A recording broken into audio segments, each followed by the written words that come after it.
Me chamo Tairine Monteiro, sou professora do 4º ano, Unidade São Gonçalo. E hoje falaremos sobre o capítulo 5 com o tema Organização Política do Brasil. Bem, na página 295 temos a imagem desse aparelho. Você consegue reconhecer o que é? Para que serve? Quando ele é usado e por que as pessoas devem usar ele? Esse aparelho é chamado de urna eletrônica.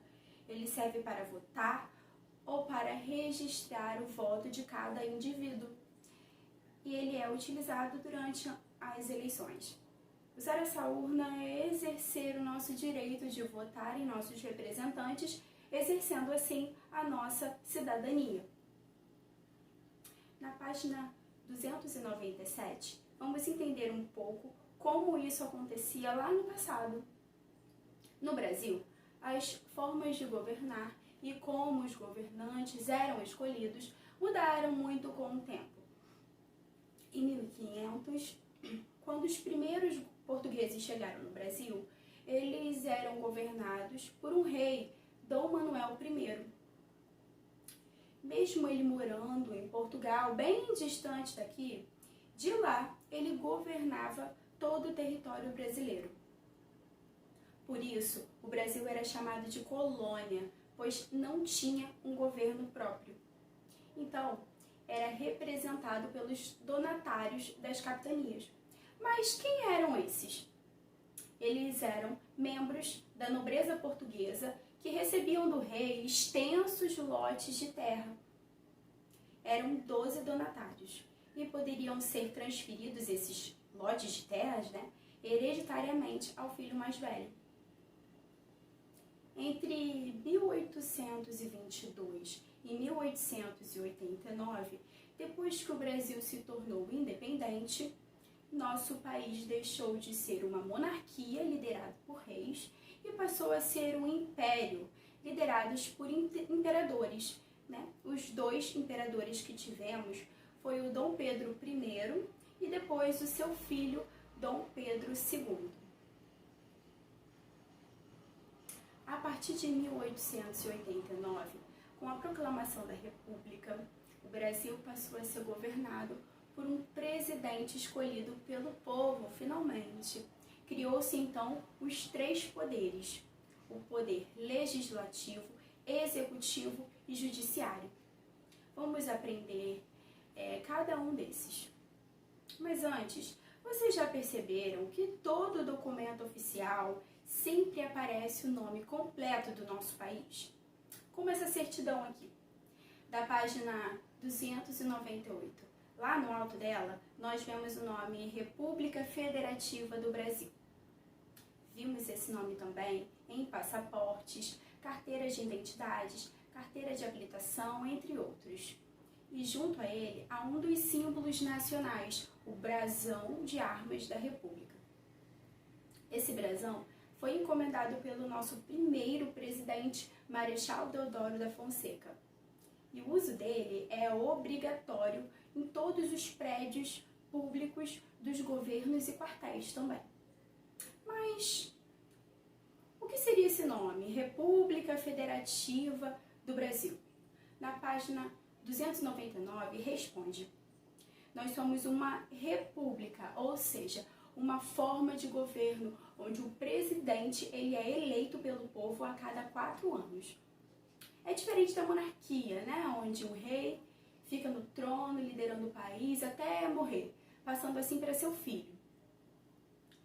Como agora nós somos uma república, nós podemos escolher os nossos representantes. Nós também temos o direito de opinar e acompanhar sobre o que os governantes estão fazendo e reclamar também se esses políticos estão ou não trabalhando em favor da população. Agora iremos falar sobre os 3 poderes do Brasil em diferentes atribuições, localizados na página 301 do seu livro. O Brasil ele é uma federação, ou seja, ele é dividido em unidades federativas, que são os estados brasileiros. Eles elaboram as próprias leis, escolhem seus representantes, apesar de estarem submetidos em um governo central. Essa imagem exemplifica melhor o que eu falei. Então, o mapa do Brasil todo é uma federação. Dentro dela está dividido os estados. No caso, o livro deu o exemplo da Bahia. E dentro da Bahia, nós temos os municípios, que nesse exemplo citou o município de Juazeiro. Então, esse sistema está organizado nessas três esferas: federal, que é o país todo, o estadual, que são os estados, e o municipal, que são os municípios. Agora que já aprendemos essas três esferas que o nosso país está dividido, vamos voltar aos três poderes que falamos lá atrás: o legislativo, o executivo e o judiciário. Vamos primeiramente falar sobre o legislativo em todas essas três esferas. Está na página 302. Na esfera municipal, nós temos os vereadores. Na esfera estadual, estão os deputados estaduais. E na esfera federal, há os deputados federais. Toda essa galera é responsável em criar leis e votar nelas. Vale lembrar também que todos esses cargos legislativos têm um mandato de 4 anos, tirando os senadores, que são 8 anos. Aqui nós podemos ver o Congresso Nacional, que é a sede do Poder Legislativo, que fica lá em Brasília, né? Onde ficam os deputados federais. Temos também o Palácio Tiradentes, que é a sede da Assembleia Legislativa, que fica no Rio de Janeiro, e os deputados estaduais do Rio ficam lá. E o antigo Paço Municipal, que abriga a Câmara Municipal de Salvador, lá na Bahia, onde os vereadores ficam. Vamos para a página agora 305 para dar continuidade ao Poder Executivo, onde na esfera municipal nós temos o prefeito, na esfera estadual nós temos o governador e na esfera federal nós temos o presidente. Esses são responsáveis em executar, ou seja, pôr em prática, fazer com que toda a população cumpra as leis aprovadas pelo Poder Legislativo. O Executivo, todos têm 4 anos de mandato, com direito a uma reeleição. Uma coisa importante também a ser destacada é que os governantes não governam sozinhos. Eles contam com outras pessoas para ajudá-los em diferentes áreas, como a saúde, a educação, a cultura, a segurança.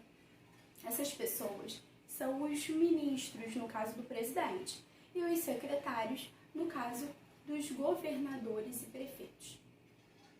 Na página 306, mostra o Planalto, o Palácio do Planalto, né, que é bem famoso, inclusive, sempre aparece nos noticiários da TV. Ele é a sede do Poder Executivo e fica em Brasília, onde o presidente fica. A cidade administrativa Presidente Tancredo Neves, que é a sede do governo de Minas Gerais, onde o governador de lá trabalha. E também temos o Palácio do Bispo, que é a sede da Prefeitura de Fortaleza. Lá nós encontramos o prefeito de Fortaleza. Por último, nós temos o Poder Judiciário na página 308. Na esfera municipal não tem esse poder, somente a esfera estadual, que é formada por juízes, e a esfera federal, que é formada pelo Supremo Tribunal Federal, e também pelos tribunais federais, onde trabalham os ministros que são indicados pelo presidente. Todos esses são responsáveis por julgar aqueles que não cumprem as leis. Nós podemos ver aqui na página 307 a sede do Supremo Tribunal, que fica em Brasília. Podemos então resumir de maneira simples os 3 poderes desse módulo: legislativo, que criam leis; executivo, que colocam as leis em prática; e judiciário, quando acionados, vai cobrar a multa de quem não cumprir tais leis. Então, eles cobram o cumprimento das leis. Vamos voltar na página 303 e responder a seguinte pergunta: o que é a Constituição? Bem, Constituição é a maior lei do nosso país. Nenhuma outra lei pode ir contra ela. É nela que diz que, diante da lei, todos nós somos iguais. Ela nos garante que tenhamos eleições diretas, que o voto seja obrigatório e que ninguém seja perseguido por causa de suas ideias. Esses pontos são chamados de preceitos e não pode ser mudado por nenhuma outra lei. Outra coisa que a Constituição garante são os direitos trabalhistas e o direito também de jovens com idade a partir de 16 anos e analfabetos, aquelas pessoas que não sabem ler, poderem votar também. Agora, quem pode ser presidente? Coloque então, por favor, na página 304. Nessa página vem mostrando as atribuições presidenciais. Só podem ocupar esse cargo de alta responsabilidade, né? Quem é brasileiro nato, quem tem acima de 35 anos e precisa estar filiado a algum partido político. Também tem que estar em dia com suas obrigações eleitorais. Para ser eleito, ele precisa ter a maioria dos votos. E seu mandato é de 4 anos, ou seja, ele tem a duração, né, de 4 anos, onde é permitida a reeleição consecutiva uma única vez. Na página 309, entraremos com o último subtema, o exercício da cidadania junto aos 3 poderes. A política, então, ela está presente em muitos locais que frequentamos, por exemplo, em nossas ruas, na escola, na vizinhança, podem existir, né, iniciativas para o bem comum, promovidas por um grupo de pessoas e seus representantes. Muitos municípios do Brasil têm conselhos, onde seus representantes informam sobre problemas que as pessoas do lugar enfrentam e então o poder público pode agir a favor de ações para resolver tais problemas, melhorando a vida do bairro e nas comunidades também. Em resumo da nossa aula de hoje, para que a democracia aconteça, devemos exercer nosso direito e dever de cidadão em votar nas pessoas as quais acreditamos que irá dirigir, representar melhor o nosso país. Terminamos assim a nossa videoaula.